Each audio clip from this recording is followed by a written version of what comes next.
Good morning. Ngasi se koi ki sagun se numit ko sagun se numit ki card ki messaging minor se ko sagun se numit aham bada sagun se ki number has ne ko sagun se ki number se 25 le re aduga kala dana hangapan gumba kai gumba do minus sin bi ba ko ado sagun se numit se money manifestations gumba to bo ko pa akai ba kem ta leite ko sum haide ko na belief rituals oro sam na ha da money ball semba ko pa ma dum ba mayam do haide belief rituals ha ga di belief ta iraga ko na phone maning da kai da happy bodo ko adu admain toroga dum su to ba ya ko sum haide week amagi aina tange नत्रगा इन होनगे काना खनबा amount कुंबा कईगुंबा दुमाइन लेरगदि को अदु दुमा लेरे को अदुगा सुम चाक थोंबदा को मचू से याइंगंग से खितंग ममिंग युने खितंग थादबियो को होइना Cheng सु मतमदा अदु दुमा तौबा यारे को हादि सगोन सेन गिसे अदो थर्सडे ने पैसा नुसा पिथोक खोथोक से याम का हना तौबिगनो को पैसा पिथोकपा हायरगदि अखोगी सेंगंग ओइना पीबजे से केमता यावदबेदा पोट लेबा खोटपा यादे हायबा नते को सुम मिंगोनगा पैसा गा लौगे खोटके पुगे काना हायरागा अदुमाइना पीबा खोपदो दुमबदि खरा अवॉइड तौबियो को आइना पोचे लेजबो खोचबदि दुमबदि केमता कायबा केमता लेते को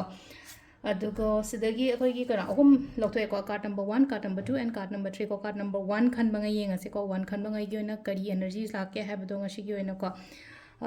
ngasi gi numit sagon se numit se agi damakta kari message lakke haibado amma yimina se ko ahan ba ko silai je King of Pentacles and like King of Pentacles se lakpa matam sida ko paisa nungsa adum ngasi se hai tare ko lakani ko khara leina ko stability legani ko sel thungi kai gi matang da hari main oina hai tare ko hari financials kai ka hai ta dum bada hena kana bo oina oibado ngasi gi numit se afaba lakpa khotpa ko mina khatang hai tare ko wakhan ju nungai gani ko nupa je sida phamme je yong ko khoina hari yamna wakhan nungai na ma khak leina ko pura ready oiraga phamma ko laga leise ko aduna hari khuta su wata ba aduga sum leina ko mi marak tin bo khotpa adum basu dum गले को सिसे को असिसना को ये number 1 खन मंगा यो इन ओरे को number 2 खन बा येंगा से को नंबर 2 सिना सिदा लाइन से सिदना मु लाइन को थबक तो मतन द प्रॉफिट कुम बलै गनी को ngasi से प्रॉफिट लै बा हारे दुकान फम मी ने काइन हा जे प्रॉफिटेबल खतंग ओइ बदो आइना थबक तो मतन द प्रॉफिट कुम कै गुम लाक पा हेंगत पा इनकम दगा हायर ग सो को दुमाइना अदु ngasi gi अदु नत्रग सो को हाय sai gi हादि दुकान फम दे ai पैसा लाक फम लैते को ते हाय गदि आइंगोन द अफबा गुम बा हादि ngasi gi निमित से गुड डे ने हायबा याय को हादि it's a very good day and हायबा दुमाइ तो याय को नंबर 2 को नंबर 3 को नंबर 3 की सिना सिद लेना को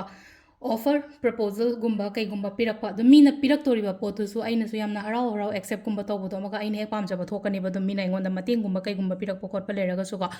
सिसेना खोगी कार्ड की मैसेज लेरे को टाइमिंग सो पे इंग मिनट्स टाइमिंग ने की पुंग 4 गा मिनिट 15 देना 3 का मिनिट 9 फाउंग लेरे को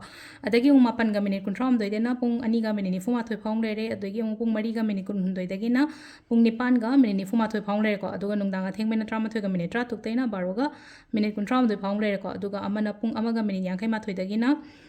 सी नुंगदावर कनो गिनी को नोंगालमदाई गिनी को एना से हाइजे से को नुंगदावरम गिसे कनो अखोई की नोंगालमदाई गी हायर को पुंग अहिंग नोंग्यागी पुंग अमगा मिनिट 51 दैना नोंगालमदाई गी 4 गा मिनिट 13 फाउंग ले को से न अखोई गी ngasi गोइना अफबा टाइमिंग को अदु से लेरे को गी डेली कार्ड मैसेज में थैंक यू